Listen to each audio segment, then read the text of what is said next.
Bilisan mo, Arisha. Wait lang, Rosalie! Hintay mo ako! Wala pa naman sila eh! Ika lang, Arisha. Hinihingal ako. Wala na ata sila eh.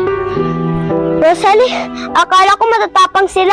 Mga takbuhin lang pala sila. Oo nga pala, uwi na ako. Baka hinahanap na ako ng nanay ko. Sige, Arisha. Uwi na din ako. Baka hanapin ako ng nanay ko.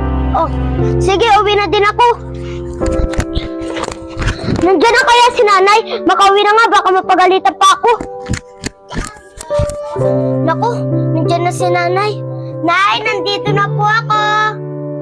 Oh, Risha, andiyan ka na pala. Saan ka na naman galing? Bakit parang pagod na pagod ka yata? Nakipag-away ka na naman sa mga kalaro mo, ano? Hindi po na, hindi po ako nakipag-away. O sige, halika na, pumasok na at kakain tayo maya-maya.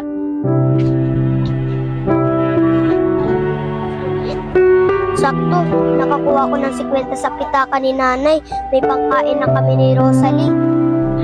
Arisha, anak, buti nandyan ka. Napansin mo ba tong wallet ko kanina? Kasi ang alam ko, 150 ang laman nito eh. 100 na lang. Parang nawala yung 50 ko eh.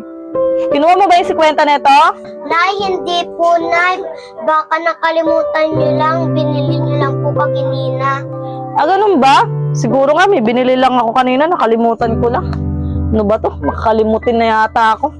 Nay, sige po, Nay. Lalabas na po ako. Baka hinintay pa po ako ni Rosalie. O sige na, huwag kang makikipag-away at huwag kang lalayo ah.